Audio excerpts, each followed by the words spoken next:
നമസ്കാരം. Biji Sholo professional full time ട്രേഡറാണ്. എല്ലാവർക്കും Biji Sholo market prediction and അനാലിസിസിലേക്ക് സ്വാഗതം.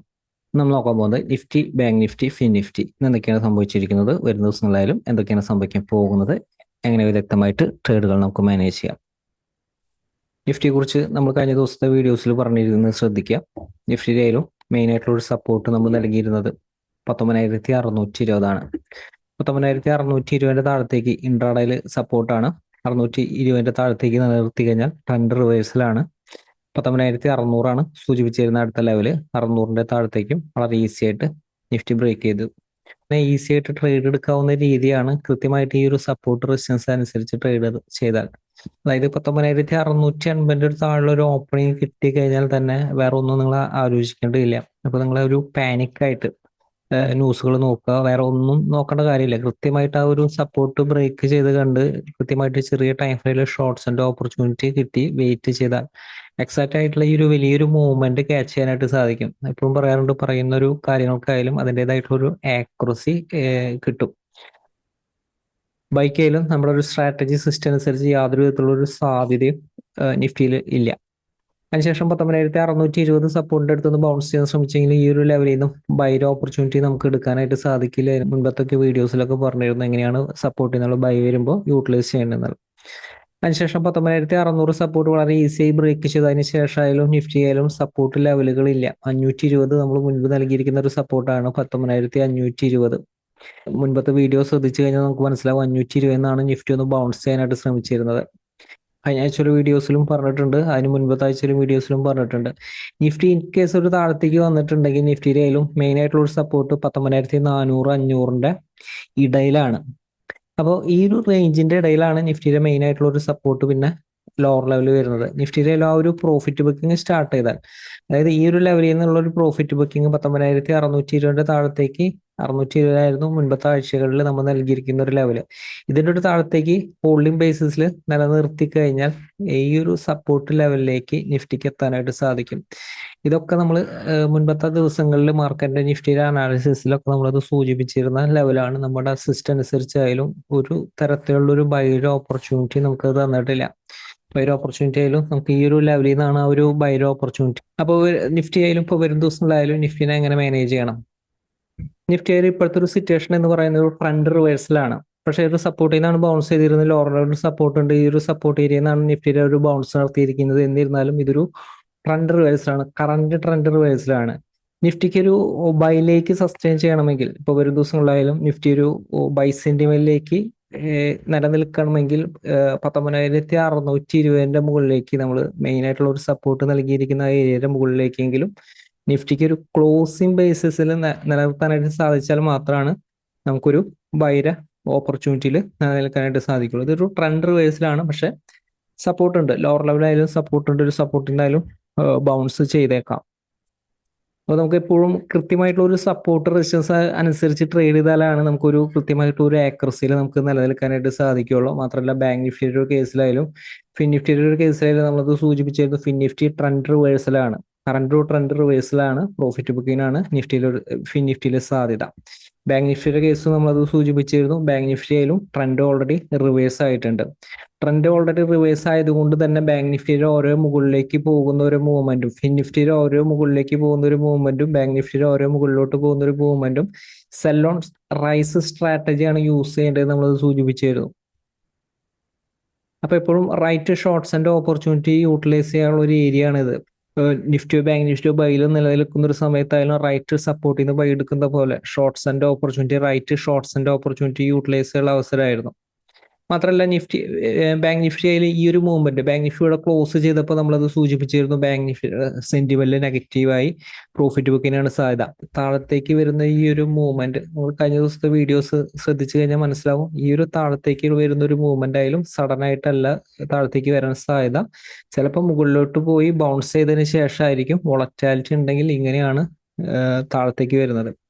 ഇത് മുൻപത്തെ വീഡിയോസിൽ അത് സൂചിപ്പിച്ചിരുന്നതാണ്. അപ്പോൾ വീഡിയോസ് പറയുന്ന ഒരു സമയത്തായാലും സ്കിപ്പ് ചെയ്ത് കളയാതെ കാണാൻ ശ്രമിക്കുക. കാരണം ജസ്റ്റ് ഒരു മിനിറ്റ് കൊണ്ടായിരിക്കും ചിലപ്പോൾ ഇത്തരം കാര്യങ്ങൾ പറയുന്നത്. അത് നിങ്ങൾക്ക് മിസ്സായി കഴിഞ്ഞാൽ നിങ്ങൾക്ക് കൃത്യമായിട്ട് ആ ഒരു ട്രെൻഡിനെ ഫോളോ ചെയ്യേണ്ട രീതികളും കൃത്യമായിട്ട് സപ്പോർട്ട് റെസിസ്റ്റൻസ് അനുസരിച്ച് കൃത്യമായിട്ട് വർക്ക് ചെയ്യേണ്ട രീതികളൊക്കെ നിങ്ങൾക്ക് അത് മിസ്സായി പോകും. അപ്പോൾ വലിയൊരു മൂവ്മെന്റുകൾ വരുമ്പോഴും ഈ ഒരു ട്രെൻഡിൽ പെട്ടുപോകാതിരിക്കാൻ വേണ്ടിയിട്ടാണ് നമ്മൾ ആ ഒരു ട്രെൻഡ് റിവേഴ്സലിന്റെ കാര്യം നമ്മൾ അത് സൂചിപ്പിക്കുന്നത്. ഇപ്പോൾ നിഫ്റ്റിയിലും ഈ ഒരു മൂവ്മെന്റ് എപ്പോഴും ശ്രദ്ധിക്കേണ്ട ഒരു കാര്യമാണ്. നമുക്കൊരു മാർക്കറ്റ് എപ്പോഴും ഫാളിലേക്ക് വരുന്നത് ഫാസ്റ്റ് ആയിട്ടായിരിക്കും വരുന്നത്. അപ്പോൾ ഫാളിലേക്ക് വരുന്ന ഈ ഒരു മൂവ്മെന്റ് ആയാലും ചിലപ്പോൾ 2-3 ദിവസത്തെ ഒരു മൂവ്മെന്റ് ഇവിടെ ഗ്യാപ് ഡൗൺ വന്നതിന് ശേഷം ഈ ഒരു ലെവൽ വരെ സഡൻ ഫാളില് വരാനായിട്ട് സാധിച്ചു. അപ്പൊ എപ്പോഴും ഇപ്പൊ ബൈനെക്കാട്ടും കൂടുതൽ ഇമ്പോർട്ടൻസ് നൽകുന്നത് എപ്പോഴാണ് കറന്റ് ട്രെൻഡ് റിവേഴ്സ് ആകുന്നത്. കാരണം നമ്മുടെ ഒരു കൈവശമുള്ള ഒരു ക്യാപിറ്റൽ ആയാലും പ്രൊട്ടക്ട് ചെയ്യാനായിട്ട് ഏറ്റവും ആവശ്യം അതാണ്. എപ്പോഴാണ് ഈ ഒരു കറന്റ് ട്രെൻഡ് റിവേഴ്സ് ആകുന്നത്? കാരണം കറന്റ് ട്രെൻഡ് റിവേഴ്സ് ആയി കഴിഞ്ഞാൽ ആ ഒരു ഫാൾ എന്ന് പറയുന്നത് 2-3-4 ദിവസത്തെ ഒരു മൂവ്മെന്റ് ഒറ്റ ദിവസം കൊണ്ട് സിംഗിൾ ഡേ കൊണ്ട് അവസാനിപ്പിക്കാനായിട്ട് ഫാള് വന്നു കഴിഞ്ഞാൽ സാധിക്കും. അപ്പോൾ നിഫ്റ്റിയിലെ ഈ ഒരു ട്രെൻഡ് നമുക്കത് എങ്ങനെ മാനേജ് ചെയ്യാം? എങ്ങനെയാണ് ഈ ഒരു ട്രെൻഡ് നമുക്കത് മാനേജ് ചെയ്യേണ്ടത്? അപ്പോൾ നിഫ്റ്റിയിലും ലോവർ ലെവലായാലും 19,400 ഇൻ കേസ് ഈ കഴിഞ്ഞ ദിവസത്തെ ഒരു ലോറെ താഴത്തേക്ക് വന്നാലും അഗ്രസീവ് ആയിട്ടുള്ള ഷോർട്ട്സ് ആൻഡ് ഓപ്പർച്യൂണിറ്റിയിലേക്ക് നിലനിൽക്കാതിരിക്കുക. വേറെ ഒന്നല്ല, കാരണം തൊട്ട് താഴെയായാലും ഇതിന്റെ താഴെയായാലും സപ്പോർട്ട് ഉണ്ട്. 19,400 സപ്പോർട്ടാണ്, ലോവർ ലെവലിൽ സപ്പോർട്ടാണ്. ജസ്റ്റ് ഇത് ഇൻട്രാഡേയിൽ മാത്രം മാനേജ് ചെയ്യുക. പൊസിഷനിൽ സെല്ലിലാണ് നിലനിൽക്കുന്നത്.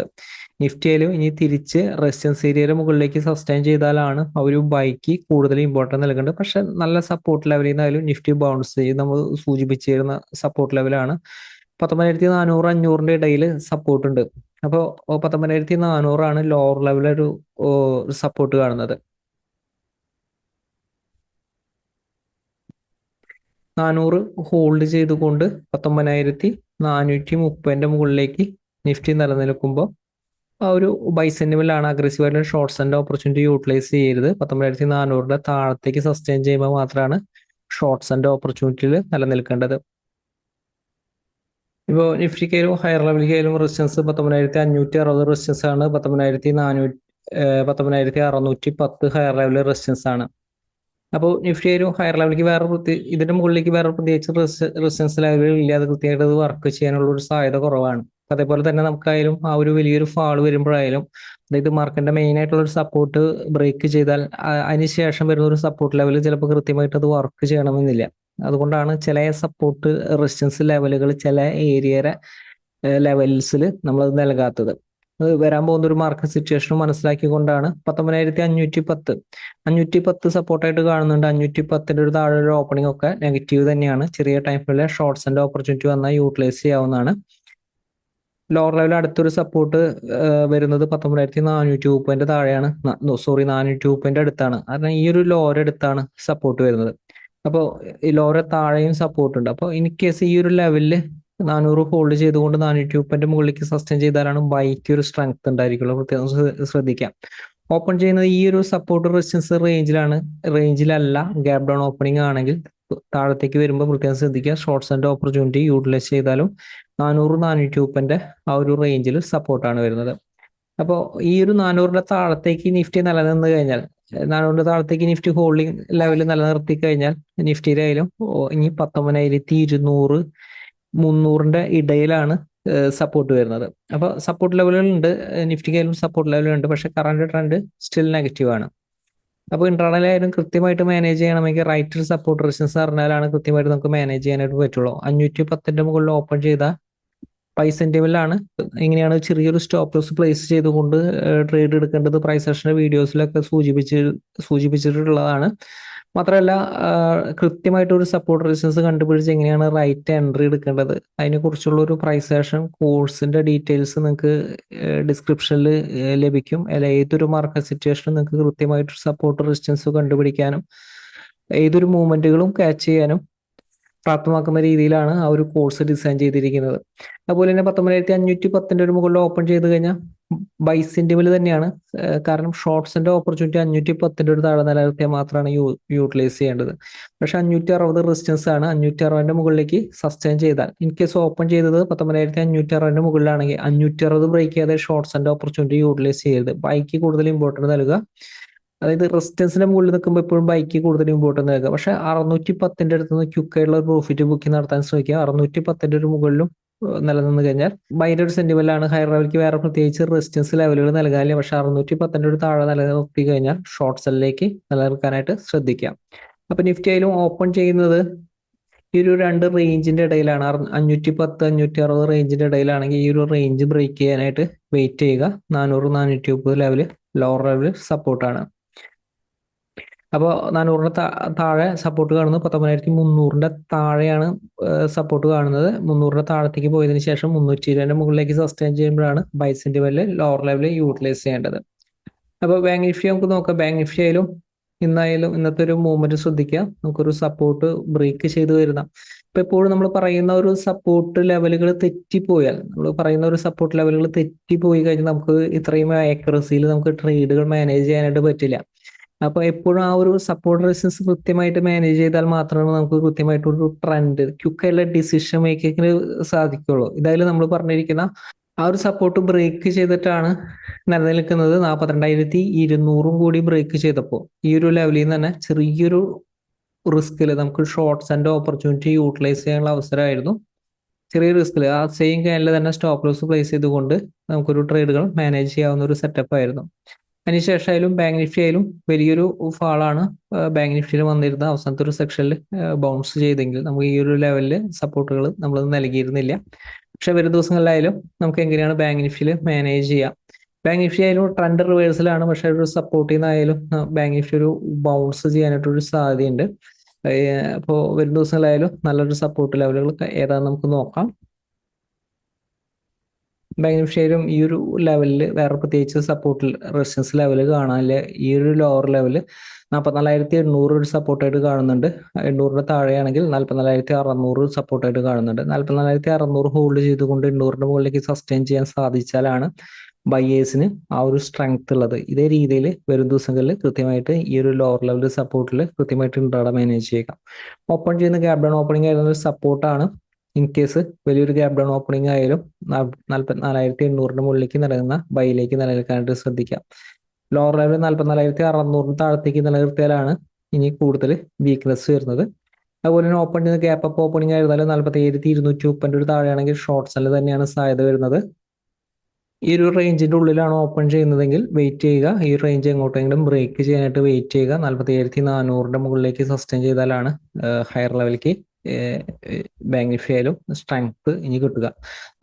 അറ്റ്ലീസ്റ്റ് 45,400 370 കഴിഞ്ഞ ദിവസത്തിലെ റെസിസ്റ്റൻസ് നൽകിയിരിക്കുന്നത്. എക്സാക്റ്റ് ആയിട്ട് അത് റെസിസ്റ്റൻസ് ആയിട്ടാണ് ആക്ട് ചെയ്തിരിക്കുന്നത്. പക്ഷെ വരും ദിവസങ്ങളായാലും 47,400 റെസിസ്റ്റൻസ് ആയിട്ട് ആക്ട് ചെയ്യുക. ഇതിൻ്റെ മുകളിലേക്ക് സസ്റ്റെയിൻ ചെയ്താൽ മാത്രമാണ് ഇനി ബാങ്ക് നിഫ്റ്റി ആയാലും ആ ഒരു ബൈ സെന്റിമെന്റിനെ കുറിച്ച് വരുന്നത്.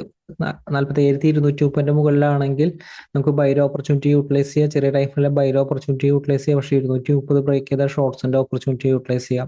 ഈ രണ്ട് റേഞ്ചിന്റെ ഇടയിലാണെങ്കിൽ ആദ്യത്തെ ഒരു 5 മിനിറ്റിന് ശേഷമുള്ള ട്രെൻഡ് ഫോളോ ചെയ്യുക. ഇൻ കേസ് ഈ ഒരു ലെവലിലാണെങ്കിലും ആദ്യത്തെ ഒരു 5 മിനിറ്റിന് ശേഷം ബൈർ ഓപ്പർച്യൂണിറ്റി കിട്ടിയ യൂട്ടിലൈസ് ചെയ്യുക. പക്ഷേ ക്വിക്കായിട്ട് റെസിസ്റ്റൻസിന്റെ അടുത്ത് നിന്ന് പ്രോഫിറ്റ് ബുക്കിംഗ് നടത്താനായിട്ട് ശ്രദ്ധിക്കുക. നിഫ്റ്റി നമുക്ക് നോക്കാം. ഫിൻനിഫ്റ്റിയെ കുറിച്ച് നമ്മൾ സൂചിപ്പിച്ചിരുന്നതാണ്. ഫിൻനിഫ്റ്റി ആയാലും ട്രെൻഡ് റിവേഴ്സലായി. കറണ്ട് ട്രെൻഡ് പ്രോഫിറ്റ് ബുക്കിങ്ങിലേക്ക് വന്നിട്ടുണ്ട്. അപ്പോൾ ഫിൻനിഫ്റ്റി ആയാലും നമ്മൾ സ്ട്രോങ് ഒരു ബൈ ട്രെൻഡാന്ന് പറഞ്ഞുകൊണ്ടാണ് നമ്മൾ ഒരുപാട് നാളുകൾ ഫിൻനിഫ്റ്റിയുടെ ആ ഒരു ട്രെൻഡ് ഫോളോ ചെയ്തിരുന്നത്. പക്ഷെ എക്സാക്റ്റ് ആയിട്ട് ആ ഒരു ട്രെൻഡ് റിവേഴ്സ് ആയപ്പോൾ തന്നെ നമ്മളത് സൂചിപ്പിച്ചിരുന്നു. ട്രെൻഡ് റിവേഴ്സലായി. അപ്പൊ പറയുന്ന ഓരോ കാര്യങ്ങളുടെയും ഒരു ആക്യുറസി ശ്രദ്ധിക്കുക. മാത്രമല്ല നമുക്ക് ആ ഒരു കൃത്യമായിട്ട് ഒരു ട്രെൻഡിൽ നിലനിൽക്കണമെങ്കിൽ നിങ്ങൾക്ക് കൃത്യമായിട്ട് ട്രെൻഡ് പോസിറ്റീവ് ആണെങ്കിലാണ് നമുക്ക് ഒരു ബൈക്ക് കൂടുതൽ ഇമ്പോർട്ടൻസ് നൽകേണ്ടത്. ഇത് രാവിലെ തന്നെ നമുക്ക് ഒന്നും നോക്കിയാൽ തന്നെ ഷോർട്ട്സ് ആൻഡ് ഓപ്പർച്യൂണിറ്റി യൂട്ടിലൈസ് ചെയ്യാനുള്ള ഒരു അവസരമാണ്. കാരണം 20,260 താഴെ ഒരു ഓപ്പണിംഗ് ബൈക്ക് ഒരു സാധ്യതയില്ല. ഷോർട്ട് സെല്ലിന് മാത്രമാണ് നമുക്ക് ഒരു ഇമ്പോർട്ടൻറ്റ് നൽകേണ്ടത്. ചെറിയ ടൈം ഫ്രെയിലോ വലിയൊരു ടൈം ഫ്രെയിലോ ഷോർട്ട്സ് ആൻഡ് ഓപ്പർച്യൂണിറ്റി യൂട്ടിലൈസ് ചെയ്ത് കഴിഞ്ഞാൽ നമുക്കൊരു നല്ലൊരു മൂവ്മെന്റ്, നല്ലൊരു പ്രോഫിറ്റ് നമുക്കത് നേടിയെടുക്കാനായിട്ട് സാധിക്കും. ഒരു സപ്പോർട്ട് റെസിസ്റ്റൻസ് ആയാലാണ് നമുക്കൊരു കോൺഫിഡന്റ് ആയിട്ട് നമുക്കൊരു ഷോർട്ട്സ് ആൻഡ് ഓപ്പർച്യൂണിറ്റിയോ നമുക്കൊരു ബൈർ ഓപ്പർച്യൂണിറ്റിയോ യൂട്ടിലൈസ് ചെയ്യുമ്പോൾ നമുക്ക് ആ ഒരു ആക്യുറസി നമുക്കത് കിട്ടുന്നത്. അപ്പോൾ വരും ദിവസങ്ങളായാലും ഫിൻനിഫ്റ്റിനെ എങ്ങനെയാണ് മാനേജ് ചെയ്യേണ്ടതെന്ന് നമുക്ക് നോക്കാം. ഫിൻനിഫ്റ്റി ആയാലും 20,120, അതായത് ഒന്ന് ഇവിടെയാണ് വരുന്നത് 20,120, പിന്നെ 20,160. ഇൻ കേസ് 120 മുകളിലാണെങ്കിൽ ബൈക്ക് കൂടുതൽ ഇമ്പോർട്ടൻസ് നൽകുക. ക്വിക്കായിട്ടുള്ള ഒരു മൊമെന്റ് ചിലപ്പോൾ കിട്ടും 160 വരെ. പക്ഷെ ഷോർട്ട്സിന്റെ ഓപ്പർച്യൂണിറ്റി 120 താഴത്തേക്ക് കടന്നാൽ ഷോർട്ട്സിന്റെ ഓപ്പർച്യൂണിറ്റി യൂട്ടിലൈസ് ചെയ്യണം. ഇപ്പൊ Nifty, bank Nifty, fin Nifty ആയാലും ലോവർ ലെവൽ ഇപ്പൊ ഇന്ന് വന്നിരിക്കുന്ന ആ ഒരു സ്പീഡ് ചിലപ്പോൾ വരും ദിവസങ്ങളിൽ അത് കിട്ടണമെന്നില്ല. കാരണം ലോവർ ലെവലിൽ ഒരു സപ്പോർട്ടുകളുണ്ട്. അപ്പോൾ ഇനി അടുത്തൊരു സപ്പോർട്ട് ലെവലിന്റെ താഴത്തേക്ക് ഒരു ഹോൾഡ് നിർത്തിയാലാണ് കൂടുതൽ വീക്ക്നെസ് ആകുന്നത്. അല്ലെങ്കിൽ ഈ ഒരു സപ്പോർട്ട് റെസിസ്റ്റൻസിന്റെ ഇടയിൽ ചിലപ്പോൾ നിലനിൽക്കാനുള്ള ഒരു സാധ്യതയും കാണണം. അപ്പോൾ ഫിൻ നിഫ്റ്റി ആയാലും ഈ ഒരു ലെവലിൽ വേറെ പ്രത്യേകിച്ച് സപ്പോർട്ട് റെസിസ്റ്റൻസുകളോ ഇല്ല. ആദ്യത്തെ ഒരു 5 മിനിറ്റിന് ശേഷം വരുന്ന ഒരു ട്രെൻഡ് ഫോളോ ചെയ്യുക. ഈ ഒരു ലെവലായാലും ലോവർ ലെവല് ഇന്നത്തെ ലോറെ താഴെയാണ് ഒരു സപ്പോർട്ട് വരുന്നത്, പ്രത്യേകം ശ്രദ്ധിക്കുക. ലോറെ താഴെ വന്നു എന്ന് കരുതി അഗ്രസീവ് ആയിട്ടുള്ള ഷോർട്ട്സിന്റെ ഓപ്പർച്യൂണിറ്റി യൂട്ടിലൈസ് ചെയ്യരുത്. 950 സപ്പോർട്ട് വരുന്നത്. ഈ ഒരു ലെവലാണ് ഓപ്പൺ ചെയ്യുന്നതെങ്കിൽ 1500 ശേഷമുള്ള ട്രെൻഡ് ഫോളോ ചെയ്യുക. ഈ ഈ ഒരു ലെവൽ ഓപ്പൺ ചെയ്തതിന് ശേഷം ഷോർട്ട്സ് എല്ലാം ആക്റ്റീവ് ആയാലും ശ്രദ്ധിക്കണം. 950 സപ്പോർട്ടാണ്. സപ്പോർട്ട് ഹോൾഡ് ചെയ്തുകൊണ്ട് ഓപ്പണിംഗ് റേഞ്ചിന്റെ മുകളിലേക്ക് തിരിച്ചു കയറി കഴിഞ്ഞാൽ ബൈസിന്റെ ലെവലാണ്. ഇൻ കേസ് ബൈര ഓപ്പർച്യൂണിറ്റി കിട്ടിയാലും ക്വിക്ക് ആയിട്ടുള്ള ഒരു പ്രോഫിറ്റ് കിട്ടി കഴിഞ്ഞാൽ തന്നെ പ്രോഫിറ്റ് ബുക്ക് ചെയ്യാനായിട്ട് ശ്രദ്ധിക്കുക. കാരണം ട്രെൻഡ് വീക്ക്നെസ് ആണ്. അതുപോലെ തന്നെ ഗ്യാപ് ഡൗൺ ഓപ്പണിംഗ് ആണ് പറഞ്ഞിരിക്കുന്ന ഒരു സപ്പോർട്ട് ലെവൽ ബ്രേക്ക് ചെയ്ത് വരുന്ന ഒരു ഓപ്പണിംഗ് ആണെങ്കിൽ ചെറിയൊരു ടൈം ഫ്രെയിമിലെ സെല്ല് യൂട്ടിലൈസ് ചെയ്യാവുന്നതാണ്. ട്രെൻഡ് കൃത്യമായിട്ട് ഫോളോ ചെയ്യുക. അതുപോലെ തന്നെ വരും ദിവസങ്ങളിലായാലും പറഞ്ഞിരിക്കുന്ന ഒരു സപ്പോർട്ട് ലെവൽ ബ്രേക്ക് ചെയ്തിട്ടാണ് വരുന്നതെങ്കിൽ നിങ്ങൾക്ക് ചെറിയ ടൈം ഫ്രെയിമിലെ ഷോർട്ട്സിന്റെ ഓപ്പർച്യൂണിറ്റി യൂട്ടിലൈസ് ചെയ്യാം. ഇന്നത്തെ ആ ഒരു മൂവ്മെന്റ് ചെറിയൊരു ടൈം ഫ്രെയിമിൽ തന്നെ നിങ്ങൾക്ക് ഷോർട്ട്സിന്റെ ഓപ്പർച്യൂണിറ്റി യൂട്ടിലൈസ് ചെയ്യാം. കാരണം നിങ്ങൾക്ക് അതിൽ പറയുന്ന സപ്പോർട്ട് റെസിസ്റ്റൻസിനെ കുറിച്ച് പറയുന്ന ഒരു ലെവലുകളായാലും അത്യാവശ്യം ഒരു ആക്യുറസി കിട്ടും. നിങ്ങൾ ഒരു ബ്ലൈൻഡ്ലി ഫോളോ ചെയ്താൽ പോലും വളരെ കൃത്യമായിട്ടുള്ള ഒരു ആക്യുറസി നിങ്ങൾക്ക് അത് കിട്ടും. കാരണം ഏതെങ്കിലും ഒരു ദിവസങ്ങളിൽ ചിലപ്പോൾ ഒരു ഫെയിലിയർ ആയേക്കാം. എന്നിരുന്നാലും കൂടുതൽ ദിവസങ്ങളിൽ എപ്പോഴും നിങ്ങൾക്ക് ആ ഒരു പ്രോഫിറ്റിൽ നിലനിൽക്കാനായിട്ട് എപ്പോഴും ഈ ഒരു ലെവൽസ് സാധിക്കും. അപ്പോൾ നിഫ്റ്റിയിലും ബാങ്ക് നിഫ്റ്റിയിലും ഇത്ര ലെവൽ ഫോളോ ചെയ്ത് കൊണ്ട് കൃത്യമായിട്ടുള്ള ട്രെൻഡിൽ നിലനിൽക്കാനായിട്ട് ശ്രദ്ധിക്കാം. മാർക്കറ്റിൽ വലിയ ദിവസമായിട്ട് നമുക്ക് ഒരു ദിവസം അപ്ഡേറ്റിൽ വീണ്ടും കാണാം.